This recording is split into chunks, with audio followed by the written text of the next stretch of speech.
Folklornet, del estudio del folclore a su vivencia.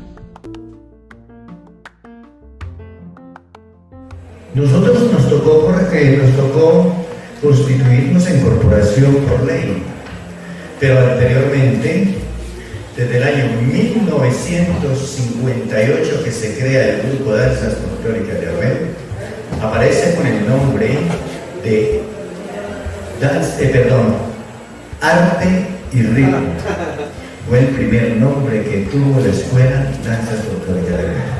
Pero porque se hacía teatro, música y danza, pintura, escultura y todo lo que era con las artes, porque era un gran sueño que tenía Misael en el Rojo. A partir de hace 3 años nos constituimos en corporación porque nos exigían por ley. Corporación, fundación o otra que tienen ahorita. Tienen cada uno su nombre de acuerdo al objetivo de la creación. Por eso nosotros en vez creamos la Corporación Danzas Folclóricas de Armero en Ibagué, bajo mi dirección. Cuando digo bajo mi dirección lo hago por conservar el legado cultural que dejó Inés Rojas Luna en el departamento. Lo hice más por amor a la... Vamos a eso con la segunda. Si nosotros ubicamos al departamento del Tolima, ustedes se dan cuenta que está ubicado en la cordillera central de Colombia. Es un departamento que fácilmente tiene comunicación con el resto del país, pero también la importancia que tiene el departamento por su ubicación es que tenemos desde el clima más caliente hasta las nieves perpetuas que las encontramos en los nevados, Tolima, Ruiz, Santa Isabel y el Machín, que son los 4 nevados que nosotros tenemos en el departamento. Eso nos genera a nosotros una posibilidad, oígase bien, de tener danza de cordillera de mucha influencia paisa, porque ahí es donde se da lo que fue la colonización paisa.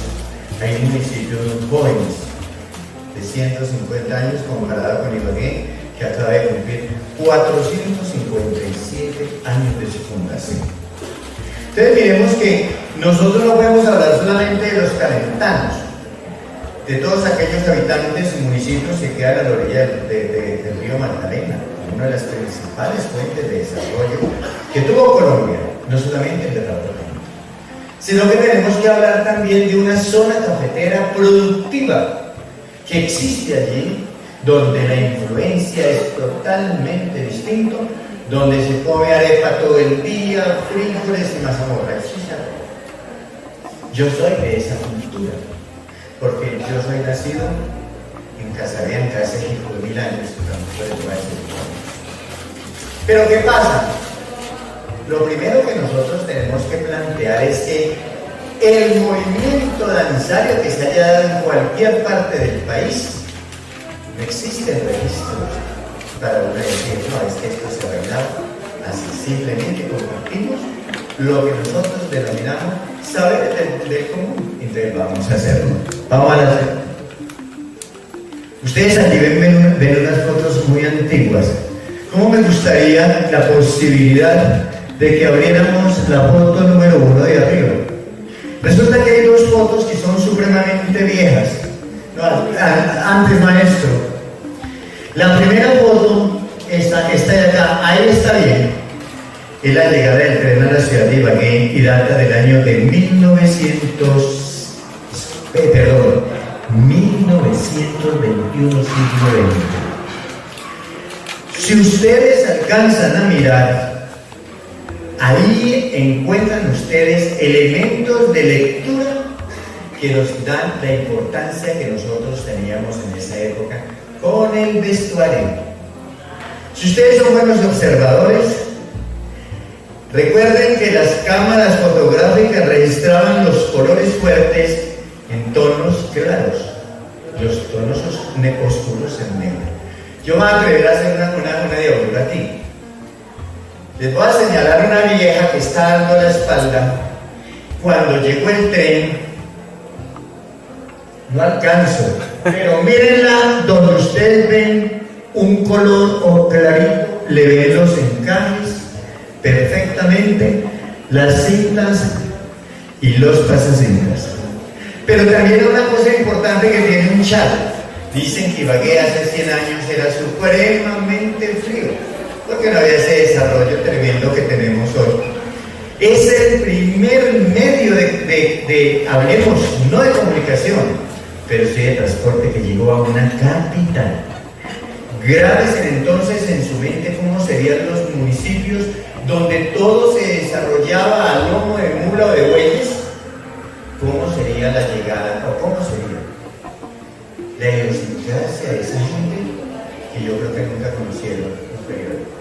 Como en el caso de Villahermosa, que entró el primer carro en el año de 1960. Y en el caso de Casabianca, que entró en el año de 1957 el primer carro. Los anteriores o las personas que murieron antes no conocieron un carro.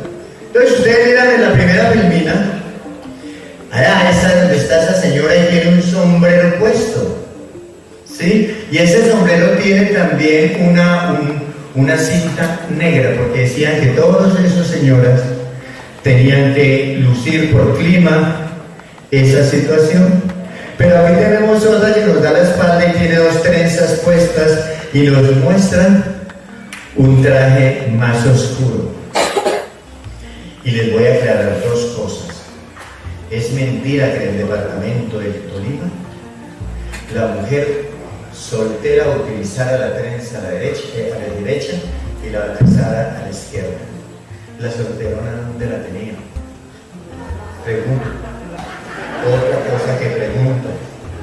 ¿Sí me van a entender? Y la que ejerciera la prostitución que es ¿cómo se llama el trabajo más antiguo del mundo? ¿Dónde lucía la trenza? Si esa era una cuestión vergonzosa para la época, pero todos los hombres iban a prostituirse allá por necesidad y a pagar sus servicios. No nos metamos mentiras, porque hay que hablar de la verdad.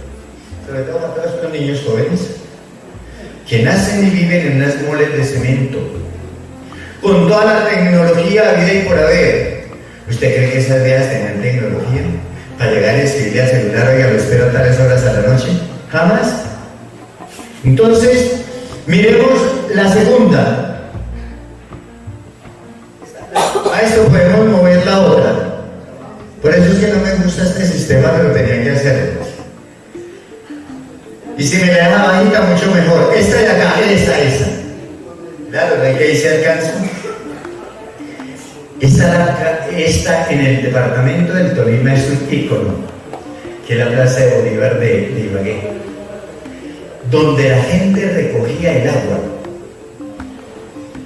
¿Ustedes creen que esta señora que está aquí era el alcalde Curne que fue a recoger agua? Una empleada doméstica. Y se conoce en la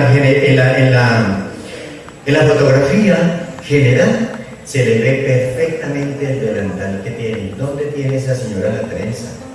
¿Será que era una solterona? Mire que la trenza que ella tiene, aquí no se alcanza a ver, la tiene ubicada acá, en este sector. Y estos viejos que ustedes ven a los lados eran los que cargaban el agua, porque tienen en la derecha, tienen una moldura para poder llevar el agua. Estamos hablando de 1920. Los que han ido a Ibagué conocen que no han visto este edificio, porque ya no existe. Fue la primera gobernación que nosotros tuvimos. Y estoy haciendo relación con Ibagué porque como capital genera unos procesos de formación distintos en los municipios. La gobernación esta que ustedes ven era en Bareque y fue remodelada en el periodo de 1955 a 1960 aproximadamente, 10 años que creo que duró eso, en el periodo de Rojas Pinilla. Yo no me acuerdo cuánto duró ese señor gobernando. Entonces ahorita encontramos otra, y ustedes ven arriba la otra fotografía que les quiero mostrar, es el comercio de Ibagué en el año de 1905. Estas fotografías aparecen guardadas en la biblioteca Gabriela Chandía de la ciudad de Ibagué, pero le pueden hacer a uno copias generales. Gracias al maestro podemos pasar la obra. Ya que digamos una era cristiana, tenemos a Elia Rojas Luna y Misael Heredia, que fueron los pioneros en el departamento del Tolima sobre la danza. Hay que decir la verdad, la danza que conocemos hoy en día, fueron ellos los investigadores, fueron ellos los que iniciaron un proceso de formación a nivel de escuelas, fueron ellos los que arrancaron durante esa inquietud que tuvieron en el año 55 de ir a investigar e ir a recoger muestras. Por eso yo les voy a contar a ustedes una historia. Cuando yo les explicaba anoche que aparecía registrada la caña de los trapiches en Mariquita, que fue la que le tocaron a Simón Bolívar cuando iba al exilio, también la caña que encuentra el conde Gabriel en Ibagué, Misael Heredia la recoge en purificación y no sabemos cómo, ni por qué, pero les voy a explicar una cosa. Esa caña tiene un estribillo que ninguno de los maestros de música nos ha explicado el porqué. Cuando ustedes oyen que bailar, dicen, la caña, por ser la caña, también siente su dolor. Si la meten al trapiche, lloran el corazón. Hasta ahí va muy bien. Pero luego viene el estribillo que dice, baila la guabina. Baila la guabina. Ella me la estaba haciendo por arriba y por abajo, la mochila y la cuaja. ¿Qué significa eso? Para mí, hasta donde de pronto diga, baila la guabina, y las bailaban guabina, ¿cierto? Pero lo demás, ¿qué es? Ella me la estaba haciendo. ¿Qué? No vaya, ay papito, ¿usted se rió? ¿Quién sabe qué está pensando? ¿Cierto? Por encima y por abajo, la mochila y la cuaja, nadie entiende, pero así la recogió Misael Heredia y así la hemos conservado. ¿Qué pasa? Yo no me voy a poner aquí a decir, no, yo, porque yo no soy yo. La verdad, lo único que yo hice fue continuar ese trabajo que yo he hecho y profundizar las investigaciones de efectos causales que tenían esas danzas en el departamento del Tolima. Vamos con la otra, maestro. Aquí tenemos el municipio de Armero antes. Esta fotografía fue tomada 3 años antes de la tragedia. Y la parte que ustedes ven arriba fue el cañón por donde bajó la avalancha, que desapareció en ese municipio. Era una ciudad llamada la ciudad blanca de Colombia, una ciudad muy próspera, especialmente en el campo agrario. Continuamos. Ahí tenemos a Inés Rojas Luna, nació, no como aparece en unos libros en Armero, ya no nació en Armero. Ella nació en el municipio de Líbano el 8 de octubre de 1920. Ella era mayor que Misael un año y eran compadres. Y Misael Heredia nace en la villa de Purificación el 25 de marzo de 1991 y ambos mueren en la tragedia 13 de noviembre de 1985. Pasamos a eso. Algo que me llamó la atención y voy a compartir con ustedes un registro que yo tengo.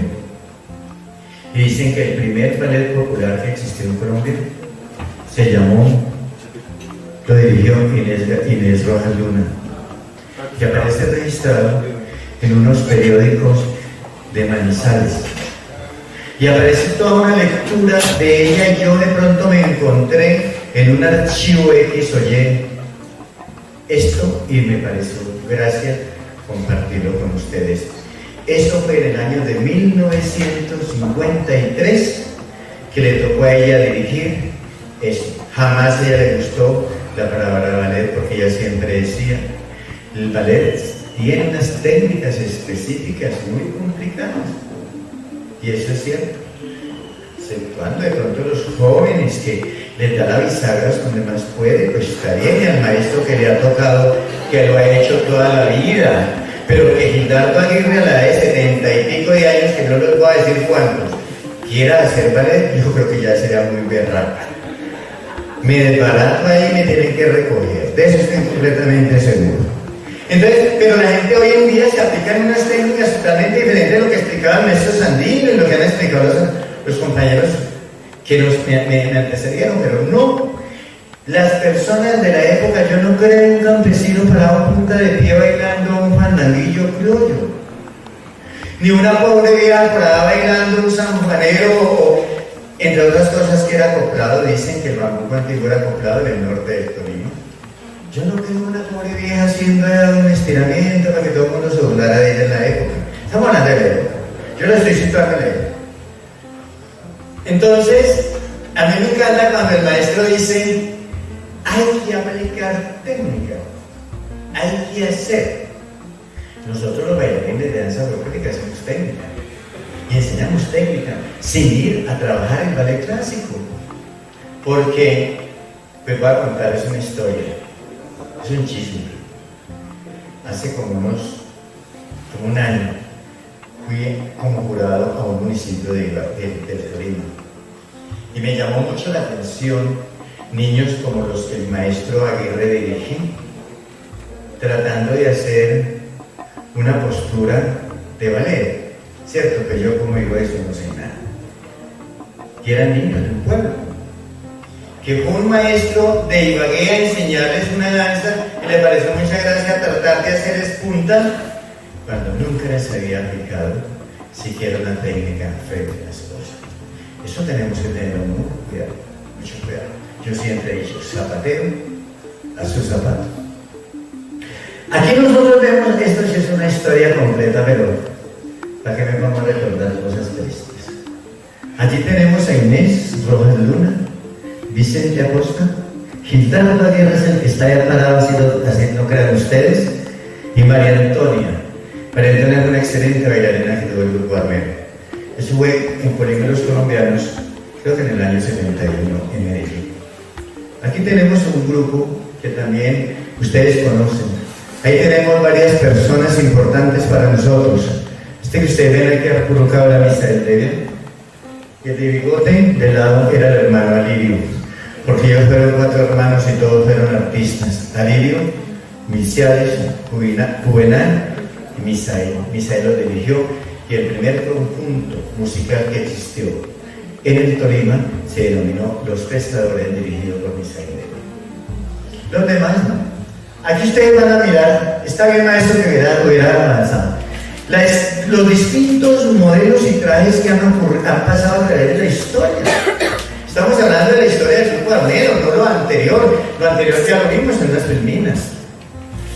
Y eso me da a entender a mí hasta dónde serían los movimientos de las bailarinas de la época.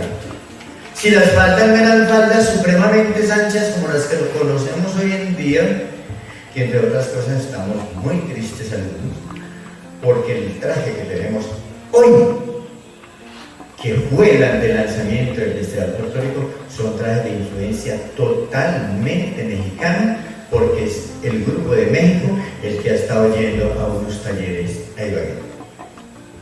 Pero bueno, cada sastre alaba su alma. Tenemos allá, por ejemplo, distintas épocas. Tal vez la más antigua es allá donde estoy yo bailando, en el año 71, ¿sí? Y esa no existía la fotografía de color, por eso no la maestra en color. Maestro, no sé si tenemos otra, creo que ahí terminamos. Tenemos más. Todo esto es que lo vamos a mirar ahora, de pronto en vivo y en directo, para que ustedes vean ciertas cosas, modificaciones que han ido pasando a través de la historia, como de pronto usted ve en la falda esta de Elvira fue la falda rosadita que ustedes ven arriba. Elvira fue la máxima bailarina, a pesar de que tenemos muchas bailarinas importantes en el grupo que han pasado. La máxima bailarina que ha tenido al menos 60 años fue ella. Maestro, podemos continuar. Esta vez está charlando de Alero Pillé. Cuando yo digo debemos conservar nuestra identidad cultural, para que las generaciones venideras recuerden su origen y no olviden nuestros antepasados que fueron los portadores del conocimiento. Una frase que me inventé ayer en medio de mi angustia de pensar que iba a estar con ustedes hoy acá. Eso nos genera a nosotros muchas cosas. Cuando nosotros decimos los portadores como los maestros que estuvieron aquí, como en el caso de Misael, que fue un inquieto totalmente, lo mismo Inés Rojas Luna, ellos no hicieron investigación con ningún elemento.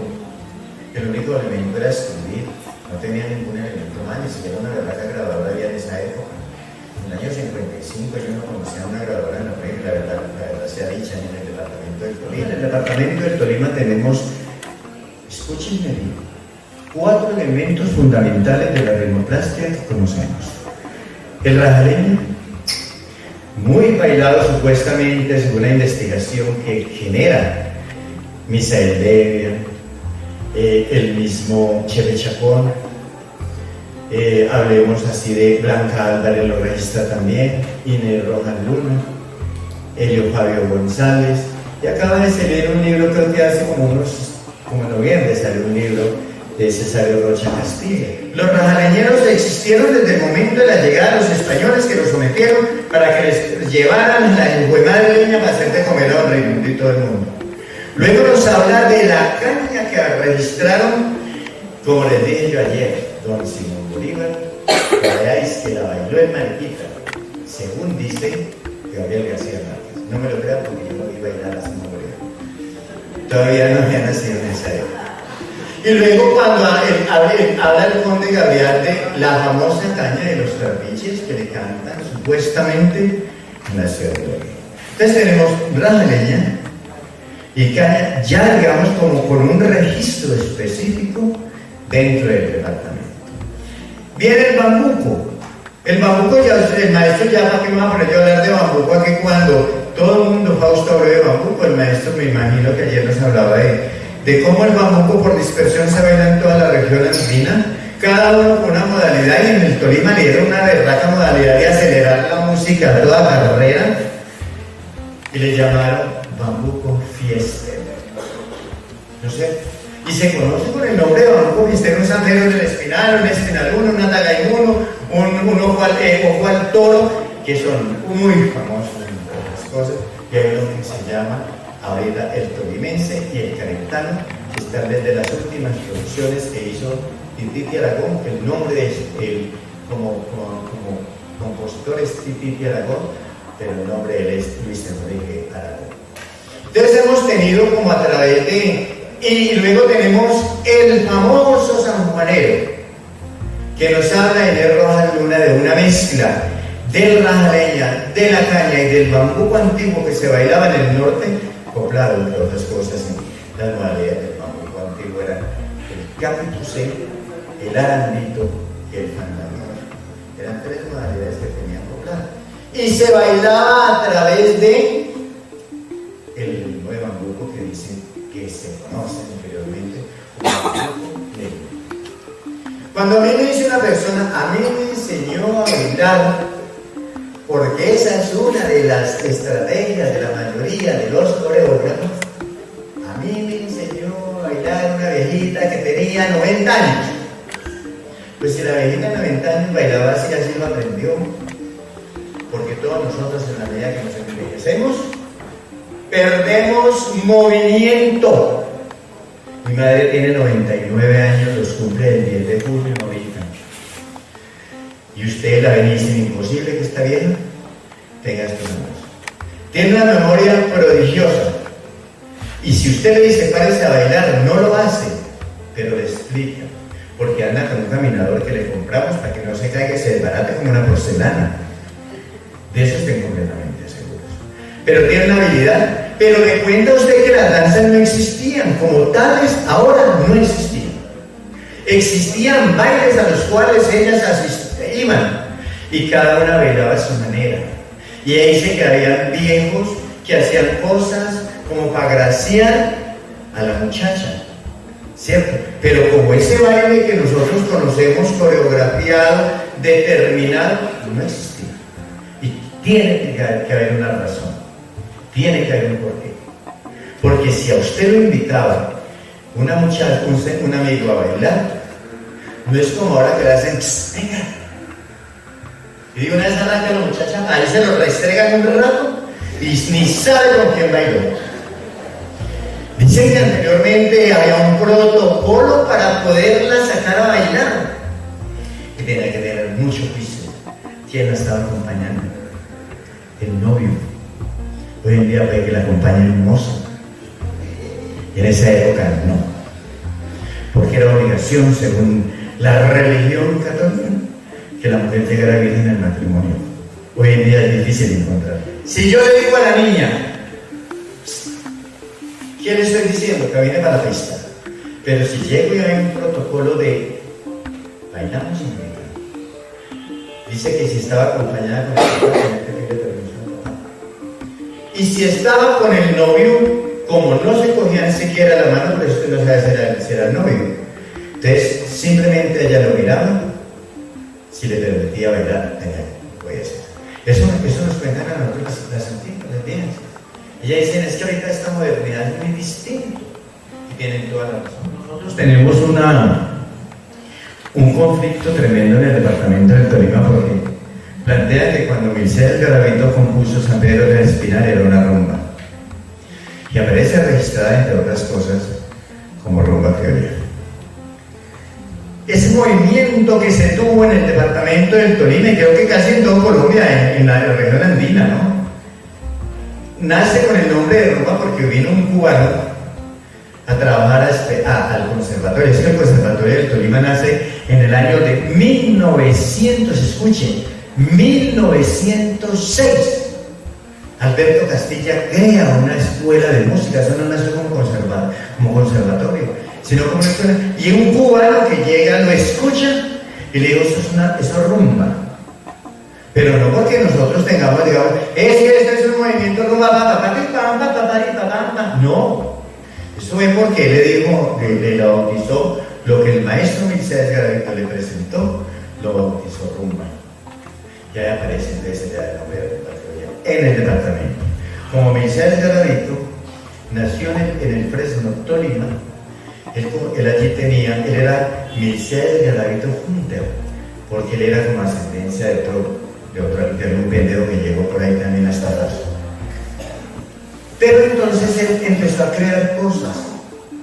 Y aparece Mariquiteña, y Mariquiteña fue más que todo como el símbolo de él y San Pedro del Espinal. Luego se le hace un estudio, Humberto Galindo, el mismo maestro Camacho Toscano, hace un estudio del San Pedro del Espinal y dice, según la connotación que ellos manejaban allá, de que el compadre no sé qué por qué se y le dice, esto no es una rumba, esto es un mambo. Y a partir de ahí se llama San Pedro. Pero si la rumba yo no puedo decir que aparece, se conserva en el departamento y se baila con los. Nosotros como jóvenes y muchas personas no saben lo que pasó en Armenia. Y pues yo quería que nos, si quieren, que nos hablara un poquito de qué pasó en realidad o cómo lo vivió siendo usted.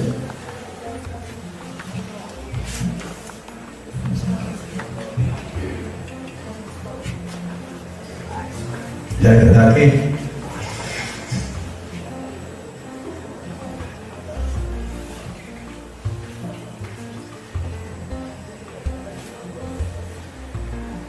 perdónenme,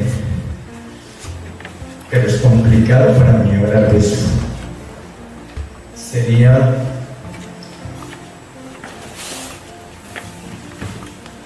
devolver la historia 33 años. Yo prefiero que otra persona se lo cuente.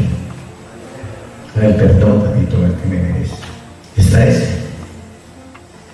Pero no hablemos de esto como lo que ocurrió. Hablemos de esto que dejó dentro de un país que se debatía con un problema que acababa de surgir en la toma del Palacio de Justicia, en un país que de pronto había una polarización tremenda y un abandono total de nosotros en ese época. Pero yo no me quedo, porque a veces las cosas suceden porque tienen que suceder. Tal vez para darle importancia a otros municipios, no sé por qué sucede. Pero hablemos de otra cosa. ¿Qué nos dejó a nosotros el municipio de Armero? Fuera el legado cultural, porque fue de los municipios fuertes de Colombia y de Tolima, frente a la parte cultural. Allá usted tenía que hacer teatro, danza, música, pintura, escultura o dedicarse a la investigación por obligación. La gente joven, estamos hablando de la gente joven, ¿no es cierto? Porque hay competencias de todo tipo.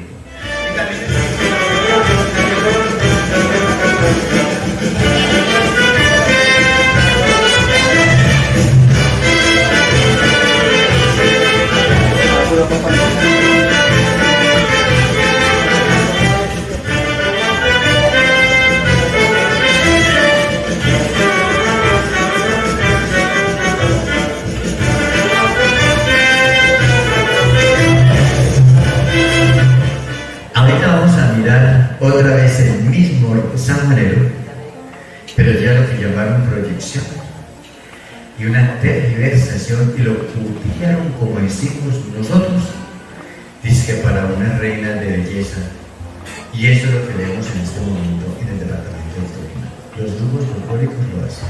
Pero miren ustedes el traje, vamos más que se para un momentico frente a Heidi. Un momentico nomás. Miremos esos trajes neón que se están utilizando en el departamento del Tolima, con un rococó montado de huevín, cosas que uno no sabe de qué es lo que están haciendo. Y cuando yo les dije, aquí hay una cuestión muy particular.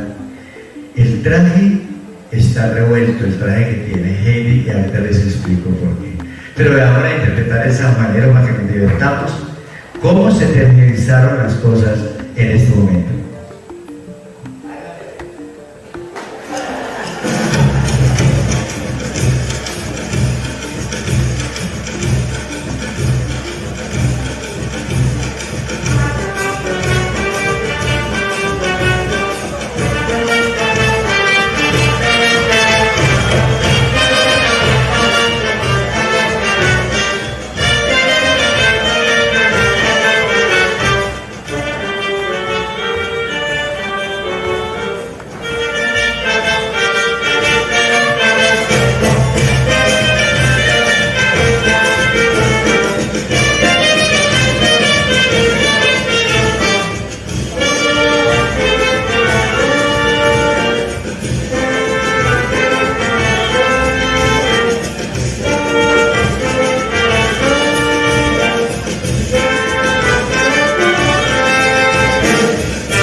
Hay una gran diferencia entre bailar el sanjuanero que vieron primero a este.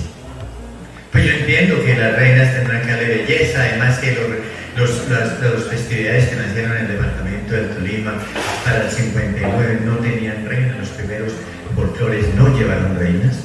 Y eso ha ido también evolucionando a tal extremo que hay una gestualización en las mujeres, y tengo que decir la verdad, ¿cierto? Yo no sé si una campesina abría la boca y hacía toda esa gestualización cuando estaba bailando con un muchacho, ¿no es cierto? Sin embargo, es válido en este momento, repito, es válido para los que juzgan un reinado en el departamento del Tolima, cosa que nosotros hemos venido replanteando. Pero jamás irá mientras exista esto. Los medios productivos que generen plata, jamás vamos a desmontar eso, y les voy a explicar por qué. Venga, me parecen acá las dos que parecen reinas hermosas, frustradas, pero bueno. Cuando ustedes ven, oígase bien, el vestuario que tiene Heidi, y hemos visto que para el Festival Folclórico Colombiano, la mayoría de los contratistas no tienen nada que ver con el arte. Y a la prueba está, este traje yo no sé quién lo diseñaría, pero ganó supuestamente la convocatoria para ese traje. Pero no porque lo hubiera hecho un estudio de traje. Ustedes ven aquí un traje.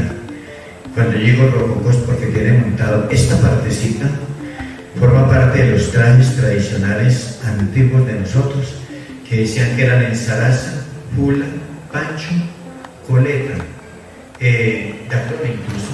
Y dicen que los trajes tradicionales en el departamento del Tolima, para usted ir a una finca a laborar o para estar haciendo los oficios domésticos de la casa, eran en florecitas muy con tonos oscuros que adornaban con una o dos arandelas máximo. Al igual que las blusas. Como en toda la región andina, lo que hemos oído ya ustedes hablar, la mayoría, la influencia de la religión católica de los cuellos subidos, las mangas largas, y en tierras calientes los mangas de 3/4, genera un proceso que necesariamente nos da una religiosidad a todos nosotros. Ese es y tenemos entonces que aquí la compañera usa una pava, que le decían pava, sombrero, y este está usado o adornado con cintas de todos los colores, porque usted no tenía un solo tono para estar. ¿Qué tal usted todo un mes con un solo chilo en la casa? Que le caía pero el mugre, mía. Entonces, por eso dicen que ellas adornaban de diferentes colores, porque las faldas tenían distintos tonos, pero que eran hechas en florecitas y tonos así para trabajar, y eso no se cae de peso, tiene por una razón, porque yo les voy a explicar. La mayoría de las señoras que no utilizan por encima un delantal hacen esto y se secan así, cuando se mojan las manos. Y veo uno viejas por allá en las fincas, hartas de mugre el vestido acá, y se lo ponen 8 días, 10 días seguidos, hasta que el vestido se queda parado así de mugre que tiene. Tenemos un vestido mucho más elaborado, y este sí es de una clase de estrato alto, y este lo utilizaban para montar a caballo. Dicen que las viejas, que cuando llegaban al pueblo, iban montadas en unos caballos muy elegantes que tapaban casi el anca del caballo. Y este traje, ¿por qué decimos que es elaborado? Porque este traje tiene letines costosísimos. Este es un traje de una época que nosotros nos dicen que cuando las cabalgatas de Ibagué empezaron a hacerse, que las mujeres montaban sentadas, este fue un traje que nos regalaron, no porque nosotros lo hubiéramos comprado. Este traje nos lo regaló una señora que cabalgaba en Ibagué para que nosotros lo guardáramos, porque comprarlo nos hubiera costado un ojo de la cara. Pero sí, un elemento que nosotros logramos rescatar fue el chal. El chal parece que es una prenda en toda la región andina, me da la impresión, porque viene de Santander, va cruzando Boyacá, Nariño, Neiva y Tolima y todo el Huila y Tolima, ¿no es cierto? ¿Cuál es la diferencia? En un estudio que hicieron en el Conservatorio del Tolima, que dirigió Amina Melendro de Pulecio, para llevar unos trajes a Europa, encontraron en algunas fotografías antiguas el macramé como un elemento fundamental que se dedicaban, es que las señoras de los pueblos y de las ciudades, como no tenían nada más que hacer, Entonces, no chismosear, para chismosear, yo creo que poner a tejer. En el conservatorio tienen guardados en unos baúles unos chales como en 1906, 7, como en 1909, harto de polilla y si usted mira así, yo creo que alcanza a ver la transparencia del otro lado.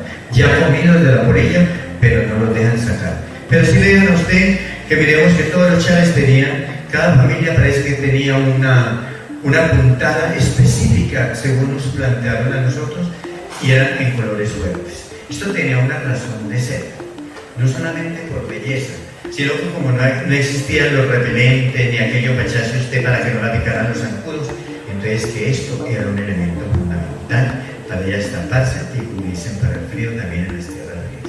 Las mujeres lo usaban en tonos, las mujeres jóvenes en tonos fuertes, pero para las viejas de cierta edad eran negro, beige o gris. Y todavía en pleno siglo XXI, todavía una vieja va a comprar un vestido y dice, ay no, si está muy alborotado para mí. ¿Sí me va a entender? Entonces, la gente joven al contrario disfruta de una gama de colores totalmente distinto. Lo que a nosotros nos planteaban, ahorita vamos a mirar este traje. Dicen que se combinaba la falda con el chal de acuerdo por gama o por contraste. Podía usted tener un chal rojo con una falda azul y era válido. ¿Sí ve? Porque usted tampoco puede darse el lujo para cada vestido tener un chal, porque estos galones eran costosísimos en la época. Este es el galón. Vamos a mirar el otro traje. Ese. Antes de que bailen ellos el bambuco como lo bailamos nosotros, este traje, pásame el chal. Miremos este traje. Ustedes ven que tiene encajes negros, porque solamente se conocían en el departamento los dos colores, el negro y el blanco, ¿cierto? Y el chal, ya este es ya para nosotros este chal ya es una proyección, pues hablemos de proyección. Como el galón es tan costoso, este chal está hecho ¿en qué? En cintas, porque no tenemos con qué comprar galones. Además que esos galones de colores están trayendo y están ahorita dolarizados tremendamente, ¿cierto? No se consiguen casi aquí en Colombia. Entonces nos toca hacernos a la cinta. Este sombrero es totalmente distinto. Cuando ustedes escuchan la danza de las ofrendas, dice, del campo venía Manuela con su sombrero encintado. ¿Y cuánto llevan las ofrendas de estarse bailando en el departamento del Tolima? Entonces eso me da a mí un referente, que ella necesariamente usaba un sombrero, una pava muy adornada. Cuando dice, del campo venía Manuela con su sombrero encintado, a la fiesta del Corpus Christi, que el guamo va a celebrar. Hay una cuestión que le va generando a usted, la misma composición le va diciendo a usted, contando una historia. Dice, luciendo su larga trenza y su vestido violano, unas alpargatas blancas y un hermoso delantal. Inmediatamente usted se imagina qué tipo de campesina venía al Corpus Christi, porque también habían danzas que nos plantean era de cierto estrato social, como la danza de los estandartes y los carramplanes. Por eso nosotros estamos haciendo, o hemos hecho un análisis de cada una de las danzas, y si a mí me dicen, traiga unas frutas, yo no voy a ir a encontrarlas en un almacén de vestidos. Tengo que irme a buscarlas donde me las vendan. Y les voy a aclarar dos cositas ya que estamos hablando. La danza de los carramplanes, de corte netamente religioso, jamás se carga el arma en el mundo. Jamás.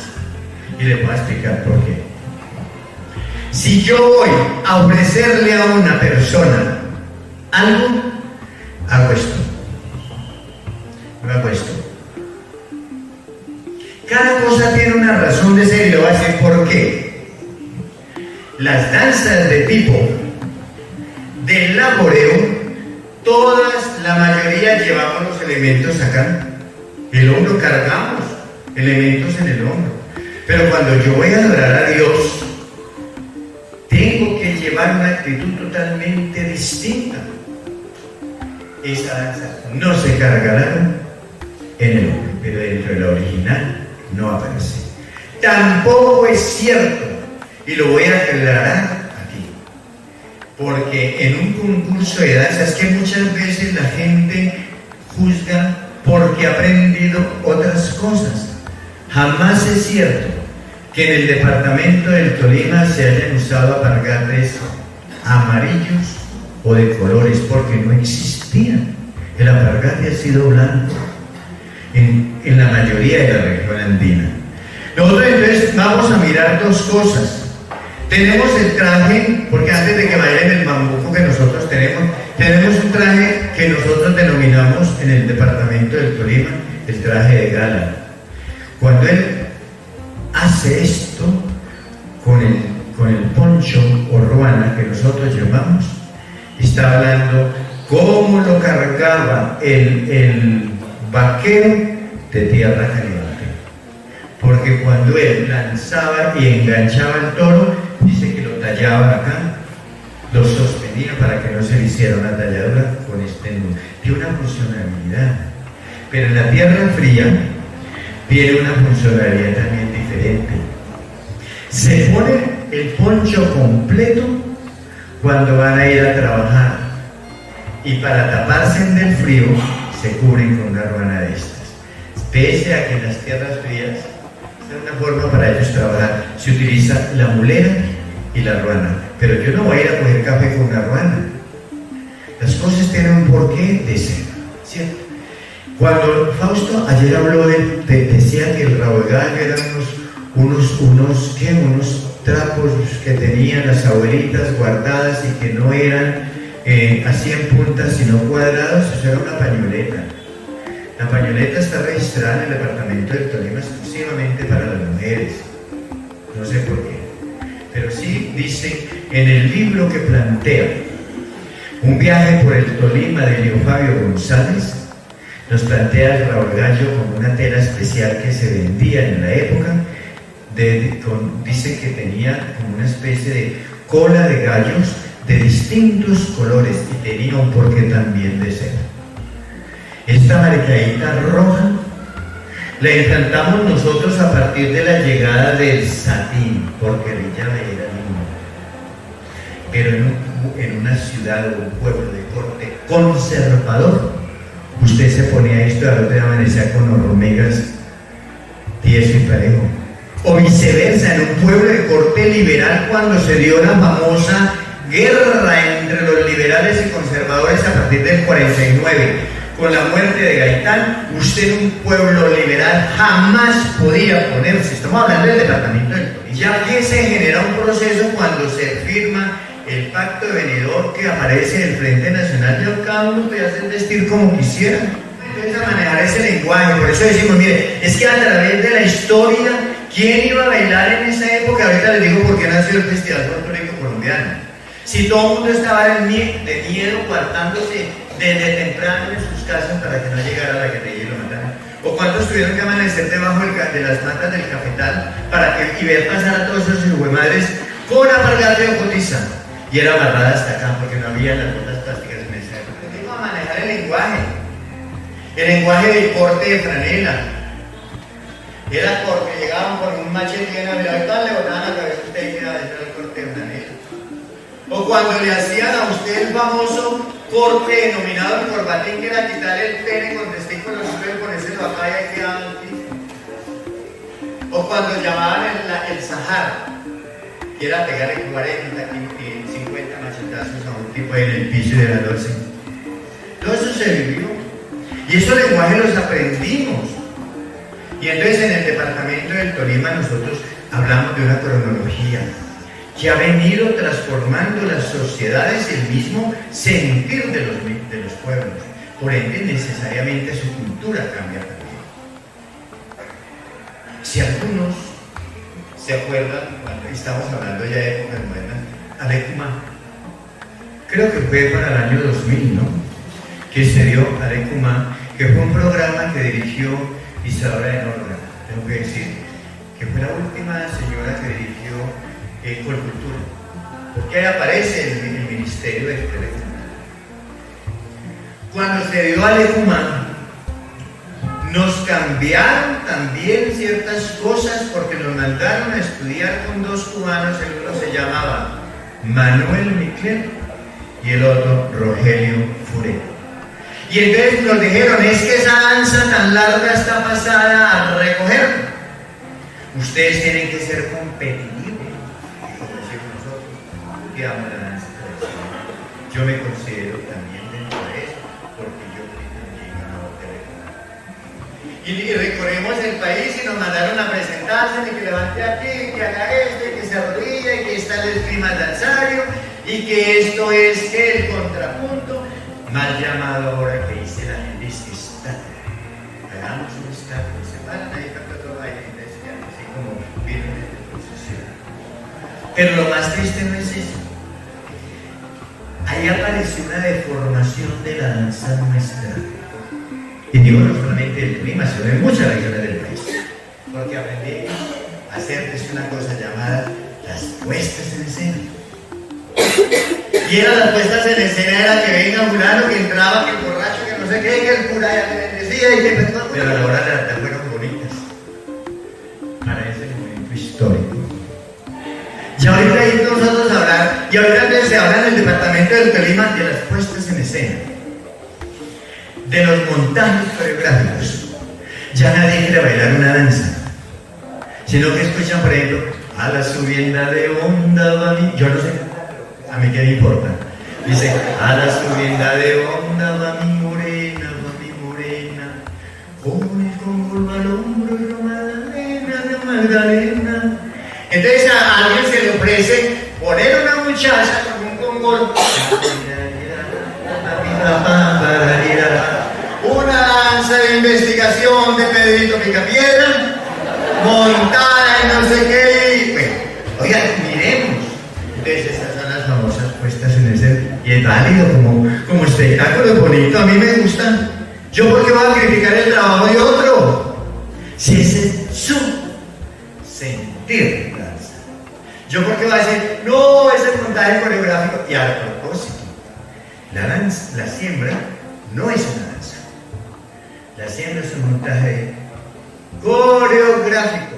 Es de Norma Valencia Durillo, una coreógrafa de la La danza de la Caña Brava tiene arreglos coreográficos de este cuchillo.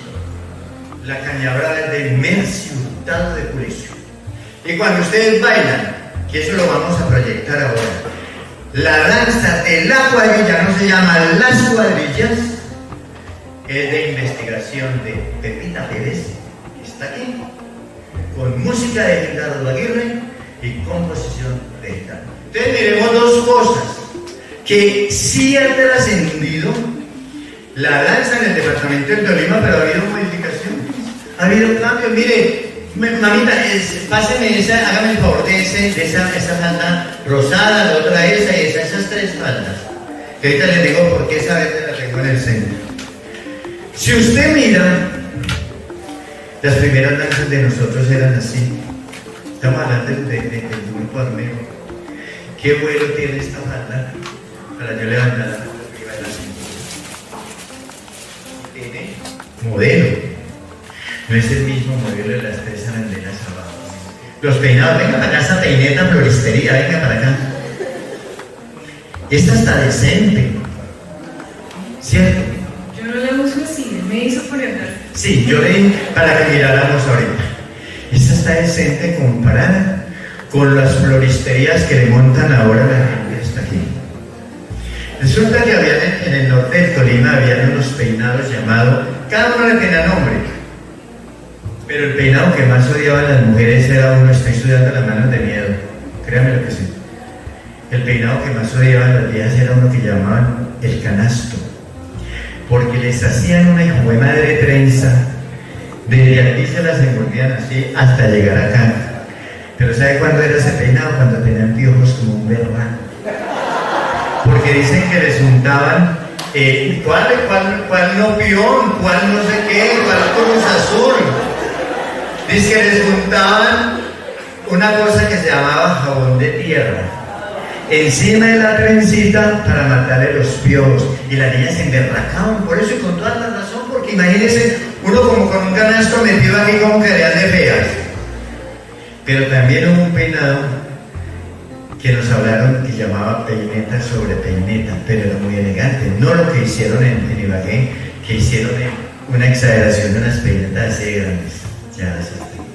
Dicen que las muchachitas, cuando no tenían, pues como podían cambiar de vestido, entonces le montaban peinetas de distintos tonos aquí, adornadas con moñitos. Entonces muchas veces, como la trenza era larga, entonces le iban aumentando, y se ven muy bonitas. Yo nunca lo vi pero aparece registrado eso dentro del departamento del Tolima. Lo más normal para nosotros, y siempre hemos tratado de conservar, si ustedes vieron las fotografías antiguas, las bailarinas siempre utilizaron esta así. Y no solamente las bailarinas, la mayoría de las mujeres, no más que yo creo que por higiene, se recogían el pelo. Imagínese usted haciendo de comer con un greñero bien berraco y botando, que le caiga el pelo, botándole a la comida pelos por todos los lados. Eso era horrible, ¿no? Pero debe ser que las cosas tienen su funcionalidad. Vamos a mostrarles un traje. El nalga, venga pues, venga para acá. Venga, a la nalga alcanzó. Levante la nalga bendita. Nosotros tenemos, la ella muestra los calzones. La nalga nuestra tiene una cinta negra. Pero no, como dice la gente, una vez le preguntaron a un muchacho que también trabaja en danza: oiga, maestro fulano, ¿por qué usted lleva una cinta negra? Ay, porque le estamos guardando luz a los indígenas. Eso es mentira. Tampoco es porque le estamos guardando luz a la gente de Armero. Mentiras. Dice en el registro que hacen de los trajes tradicionales Blanca Álvarez, dice que estos eran galones que empleaban, o letines que empleaban las mujeres de acuerdo a la estratificación social. Así mismo era el letín. Si era bien ancho, era porque tenía plata. Porque imagínense un letín de eso que va a costar un centavo, ¿no? El metro. No había metro, mentiras. Eran yardas o varas. Ojo con eso. Entonces, una vara podía costar un centavo. ¿Cuánto tenía que trabajar a por el puntica para hacerse un letín? Entonces dice que separaba de la tela con una cinta negra, separaba el letín para que los muchachos supieran que tenía plata. Y esto tenía una función también. Cuando ellas iban a cabalgar, pues si se quedaba el caballo no usara los calzones. ¿No sé? Pero en tierra fría, lo más triste les voy a contar que recogimos nosotros eso. En tierra fría, las mamás cuando mandaban a una muchachita a hacer un mandado de una casa a otra, le amarraban, perdón que voy a tocarla, no me preocupe, le amarraban esto con un nudo específico. Si cuando llegara la muchachita a la casa, el nudo no estaba como ella le había hecho, se había dejado tocar las partes nobles. ¿Sí ven? Hasta eso llegó a convertirse como en un elemento casi de protección y de seguridad para la vieja pendeja que quería que la niña nunca la hubiera aflojado. De pronto, ¿no? Eso es lo que nos plantean a nosotros dentro del vestuario nuestro. ¿Sí ven? Cada cosa dice que tiene una razón de ser. Vamos a los alpargates. Decía que la capellada del alpargate no se podía coger. Eso, perdónenme, pero los que somos de tierra arriba, los que han tenido que subir cordilleras, saben cómo tienen que caminar hacia arriba. Yo no puedo caminar hacia arriba así. ¿Cierto? Porque si yo no le pongo la capellada, es que hay dos cosas. Una cosa es caminar un hombre que es un poco fuerte, que dicen que es un poco, y otra cosa es una mujer. Es mucho más suave. La mujer es más liviana. La mujer es mucho más, ¿cómo se dice? Más sutil en sus movimientos. Nosotros no, es más cadenciosa. Nosotros los hombres no. Este amarrado era para no deformar el alpargata y tenía una funcionalidad. Pero el guerrillero, que no guerrillero, ay, perdón, qué pena, el pájaro de la violencia de aquella época, se hacía un amarrado hasta acá de una piola, pero tenían por qué. Para cuando caminaban en las noches, que se alumbraban con una linterna, no los fuera a morder una culebra. Eso tenía una funcionalidad. Y solamente lo utilizaban en épocas de verano. En épocas de invierno utilizaban la cotiza, que creo que por ahí hay unas cotizas. Porque lógico, una alpargata de eso, se váyase de aquí al hotel y ya llega sin él. Entonces, se imagina un tipo de esos, además que los arrieros, miren, es que si nosotros nos ponemos a hablar aquí, yo creo que les da hambre y les vuelve a dar. Las primeras formas de llevar material, el cable. En el departamento del Tolima aparece el cable que iba desde Mariquita hasta Manizales. Fue el primer medio de transporte que tuvieron después del buey y la mula. Estamos hablando de que el departamento del Tolima, a pesar de ser también, yo creo que no tuvo mucho desarrollo como de pronto Cundinamarca y otros departamentos. No, esta la cotiza, sino que dicen que en épocas de invierno, por necesidad se creó en el Fresno una fábrica de cotizas de color verde, pero no eran para los soldados, sino para el campesino. No sé qué pregunta tenemos sobre el traje. Bueno, un momentico. Les voy a mostrar. Présteme ese que Alex, hágame el favor y me presta ese sombrero. Ustedes ven aquí 3 sombreros de hombre. Ese es el primero. El primer sombrero que ustedes ven es de paja y es burdo. Estos eran los sombreros que se utilizaban en esa época cuando yo bailé, porque eran los que existían. Y este sombrero tiene una característica: no es el sombrero de pindo, sino de palma. Y este era el que utilizaban también los campesinos para ir al trabajo. Entonces, esto se llama sombrero de paja. Pero este es un sombrero mucho más elaborado. Este es un sombrero mucho más elaborado.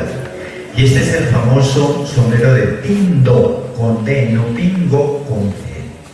¿Entendido? Y este tiene los cadejos de este es de 5, es una trenza de 5 cadejos. Y este era el que utilizaban ya los estratos altos de las poblaciones tolimenses. Y especialmente aquel que era hacendado. En este momento en el Guamo. Sí. Y esto también lo encuentran en el Guamo, en Castilla y en Purificación. ¿Saben cuál es el problema que tenemos ahora? No. Este sombrero, por ejemplo, en mi época, cuando yo compré para bailar, porque nos tocaba comprarlo a nosotros, ya trabajaba de más. Este sombrero costaba 50 centavos. ¿Cierto? Pero era costosísimo para nosotros. El primer sombrero de estos de pindo que yo compré me costó 2 pesos. Y era costosísimo. Porque imagínate, yo me ganaba 750 pesos y era normalista superior, saquen la conclusión. Pero desafortunadamente, óigase bien, hay un problema en este momento con la palma real. Ya no la dejan fácil cortar porque se está acabando. Como no dejan cortar el igual, que era como donde producían las tamboras principales. Y a alguien en la asamblea departamental, que no voy a nombrar porque de pronto me estará escuchando, le van y le cuentan y después me forma un problema, que por allá hay una vez de una región donde se hace este sombrero, creó por ordenanza, no recuerdo el número porque no me acuerdo muy bien de eso, por ordenanza se crea el sombrero del departamento del Tolima, y es este que lo lanzaron hace 3 años. Y desaparece entonces aquí la cinta negra, propia de la mayoría de los sombreros de Colombia, no sé por qué negra, pero estaba aquí, ¿cierto? Y aparece este sombrero que lo llaman el sombrero de ala ancha o pan se burla, porque tiene mucho más ala. Y si ustedes comparan estos dos sombreros, el del Huila y este, es una mezcla entre este y el huilense. Pero eso se dio únicamente porque era el momento histórico que estaba viendo el Tolima. El viejo era por allá de esa región, le tenía que dar importancia a su región, le tenía que poner a trabajar que a los artesanos de allá porque habían votado por él, y ese proyecto costó una cantidad. Entonces, miremos, podemos hablar de tres sombreros totalmente distintos, ¿sí? Pero cumplen la misma funcionalidad. Este es el que más me parece bonito a mí, este, ¿cierto? Y tiene una funcionalidad no solamente de protegerse para el sol y para la lluvia y para muchas cosas, sino que dice que cuando usted llegaba a la conquista del ángel, que usted levantaba aquí el sombrero, quería decir que la iba a proteger durante su vida. Y por eso era que en esa época los matrimonios duraban años. Mi mamá y mi papá eran los 55, ¿cierto? Y que era la protección del hogar que él le podía dar. Por eso dice que hay una simbología, en lo que se hace dentro de la danza nuestra. Hay una lectura que usted tiene que hacer de la danza, ¿no es cierto? Entonces hay funcionalidades de las cosas.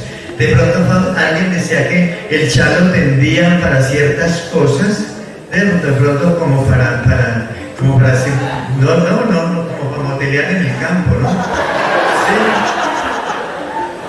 Una funcionalidad que podía cumplir el chal. Y por eso es que yo no me recuerdo qué región que tendría el chal y lo tendió algo así, pues tenía que tener la madre que tenía una funcionalidad, estoy completamente seguro. ¿Qué otra cosa que yo les explique? El machete. Esta es una de las cubiertas, miren.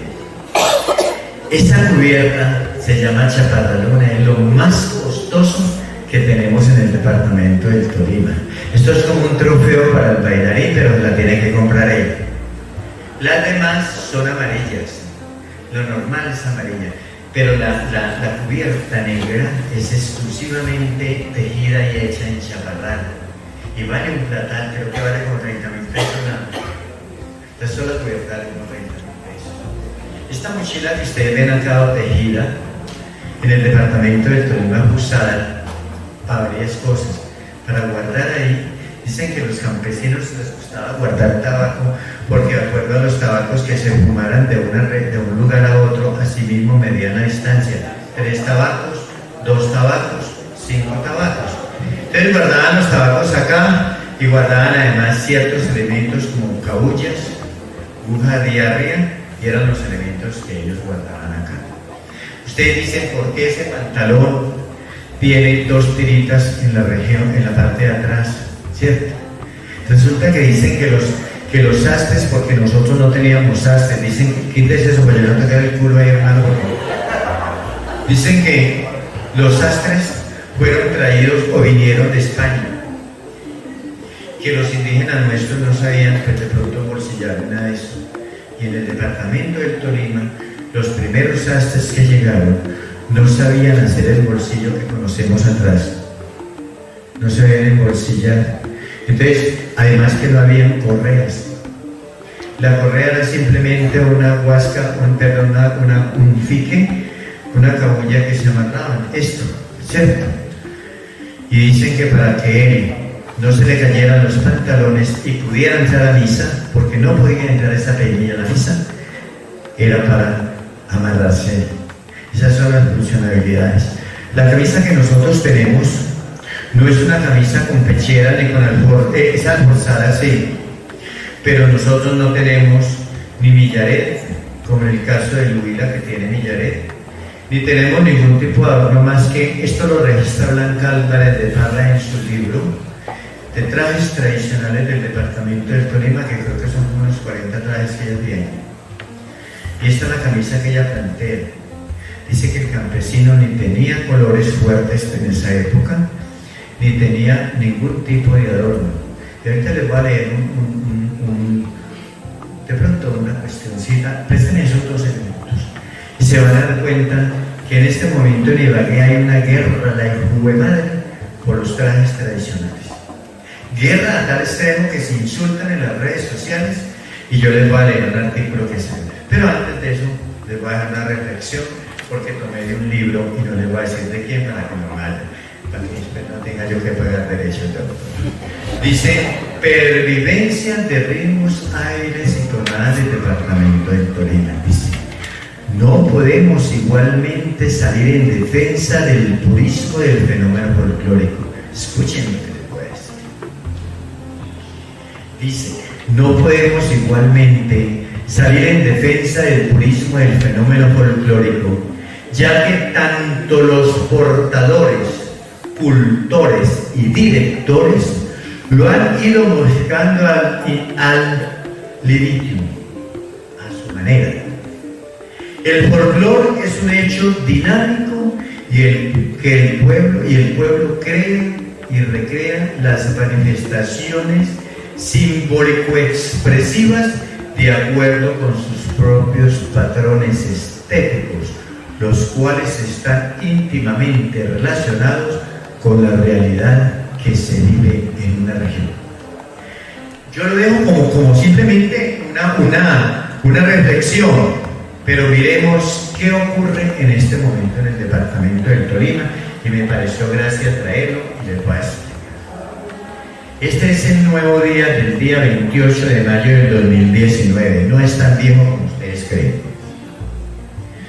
Les voy a leer un artículo que aparece aquí para que miren hasta dónde la crítica y la destrucción de nuestra identidad.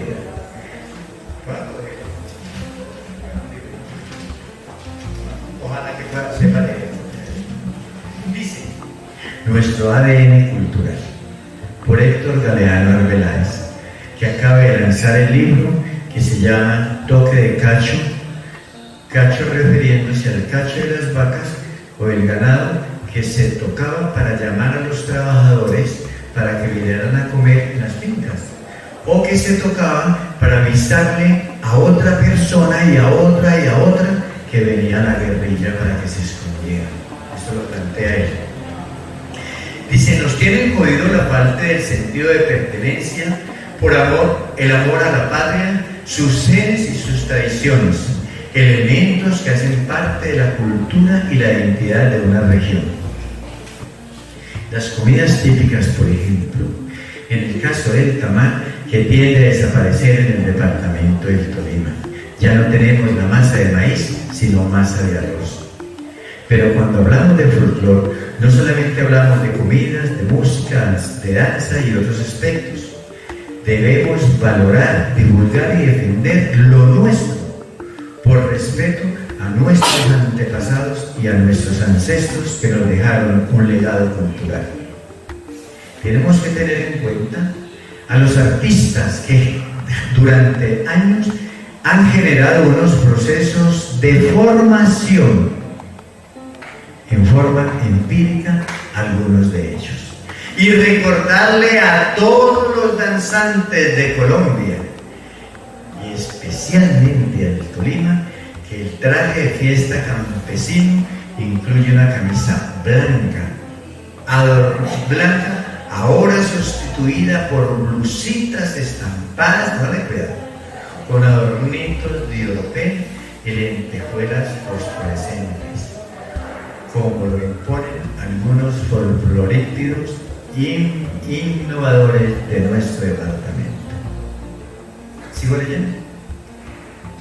Dice: definitivamente, la comercialización de nuestras manifestaciones culturales y espirituales que conforman la cultura de una región llegó con la corrupción que nos ha dejado lo tradicional para abrirle un espacio a lo que podíamos a lo que nos tiene jodidos, incluyendo los contratistas de moda que nada tienen que ver con la cultura, sino con la producción de votos. Entonces, cuando yo les digo leamos o miremos hasta dónde es realidad, es porque en este momento en el departamento del Tolima hay una guerra, la hijo de madre, y nosotros hemos estado así. a un ladito para que no nos vayan a joder y nos lleven en ese ciclón tan berraco que se ha dado. Una cosa que me encontré con gran sorpresa esta semana es esto. Respeto muchísimo cualquier persona que escriba. Y a mí no me importa que no me los créditos. Pero les voy a mostrar simplemente un artículo que aparece en esta revista, escrito por mí. Esta revista fue hecha en el año de 1900, ¿qué? En el 2012. Y este artículo o esta cartilla lo hicimos en el año de 1996. Y aparece aquí, en esta revista nueva, con puntos y comas tal conforme yo lo escribí, y ni siquiera me he nombrado a mí. Pero me importa lo mismo, porque sigo siendo el mismo Gildardo aquí en Cafarnaúm. A tal extremo que les voy a comprobar a ustedes una cosa, que ni siquiera cambiaron la diagramación que nosotros hicimos. Exactamente con la misma diagramación que yo hice. Eso me parece, pues no plagio, porque a mí que me importa, ¿sí? El día que yo me muera no me va a llevar esa berraca cartilla negra en el culo. No, de eso estoy completamente seguro, me la van a echar allá en el ataúd, van a decir, este viejo marica hizo esto, echamos esto allá, olvídense de eso. Pero por lo menos que se diga, este es un trabajo de Pedro Picanilla de conocimiento que se debe hacer. Yo no creo que esas danzas tan elaboradas las ejecutaran nuestros campesinos. Toda la vida he tenido esa duda, ¿cierto? De pronto alguno haría una figura, el otro haría otra, cada uno, y fueron armando cosas, pero que llegaran a decir, no, es que vamos a bailar la caña así, así, así, y que usted da la vuelta aquí, que le da la vuelta allá. Yo no creo. Yo creo que sí existía el movimiento, digamos, como bailemos la caña. Y cada uno a lo mejor se cogieron y bailaron así, de pronto se apretaron y se movieron ahí, bueno, y se los robaron allá, quién sabe. Pero para mí, toda esta elaboración danzaria que ha tenido nuestro país tiene que tener algún origen. Y no es ni Inés, no es Jacinto, no es Pedro, que camina de la edad, porque antes de ellos alguien tuvo que haber bailado. Perdónenme, maestro, si yo no cometo las patas, se me toca lo mismo. Así de sencillo. Les voy a explicar por qué. ¿Quién le enseñó a Jacinto? ¿Quién bailó antes de la que le enseñó a Jacinto? ¿Quién le enseñó a Inés Rojas Luna? ¿Quién le enseñó a Misael Tevia porque bailaba como un tronco ese viejo a pesar de ser gordo? Los gordos también pueden bailar. ¿Sí me hago entender? Entonces, necesariamente antes de ellos tuvo que haber existido quien haya interpretado. Puede que no es tan elaborado y tan bello y con tanta acogida y, como decía el maestro, con mucha elegancia y muchas cosas, pero bailaron necesariamente. Mi mamá dice que ella no sabía bailar cuando se casó. Ella se casó un 1 de mayo y ella trabaja para trabajar toda la noche, me imagino. Pero, oígase bien, pero no vaya a creer que ella sabía bailar como ahorita. Ella, si usted baila, ella surrunguea, hace sus cositas y hace sus pasitos. Y eso es cierto. Lo que yo decía ayer, si a mí me dicen que me enseñó a bailar una vieja de 109 años, yo no le creo. Yo no le creo. Por sus mismos movimientos, cada vez que nosotros vamos perdiendo movilidad. Vamos a mirar el bambuco que nosotros ejecutamos de acuerdo a la tradición que nos enseñaron en el departamento del Tolima, porque dicen que el bambuco era muy bailado en el norte de las cordilleras, que tienen una gran influencia paisa, pero en el centro y sur también se ejecutó bambuco. Que lo llamen fiestero, bueno, a lo mejor le dieron esa velocidad tan berraca como tienen ahora, termina usted un San Pedro en el espinal y hay que ponerle una bala de oxígeno. Vamos arriba. Ya.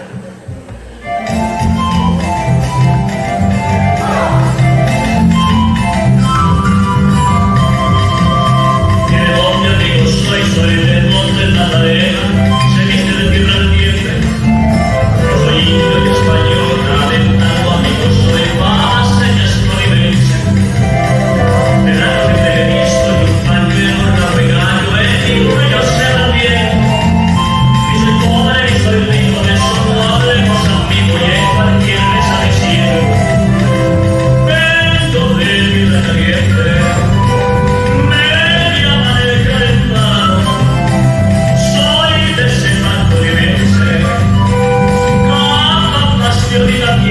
Que la noche de San Juan a bailar soy el primero, cuando la banda se va con un vapor pesero, hasta que me va a tocar como lo ama mi pueblo. Y te vengo a campanas, vamos de río, lago, avinas y San Juanes, que dice que cantar de los viejos que se fueron.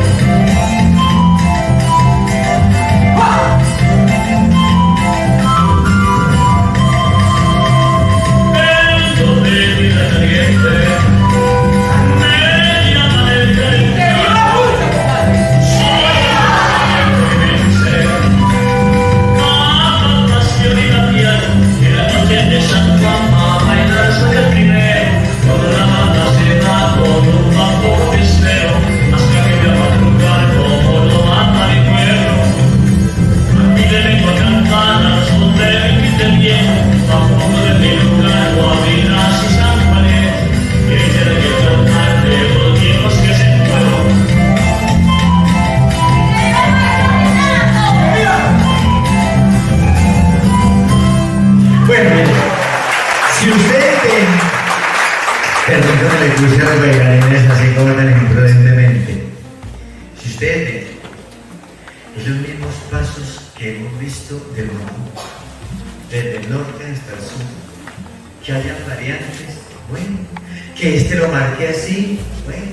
Que este se agachó así, bueno. ¿Sí me van a entender? Pero si yo miro la estructura, es casi igual, de principio a fin, de norte a sur. Que el uno exagera más, que el otro es muy cadencioso, que el otro baila así, que el otro... Cada uno le da su connotación de acuerdo a su manera de ver las cosas. La maestra es muy curiosa. Hace 33 años se mandó a hacer esta falda en una muistana de Ibagué.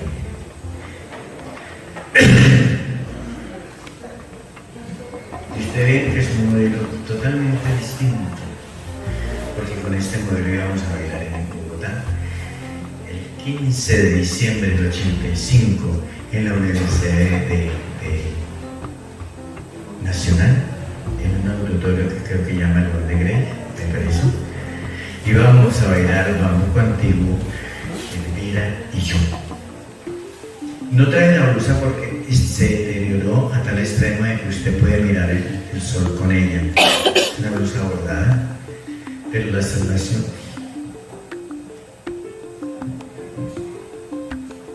Me quedo con eso.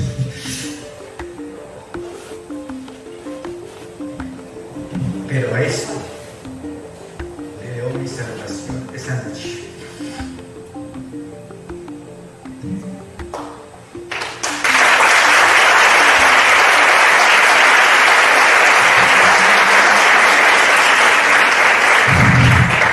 Perdonar que me emocione,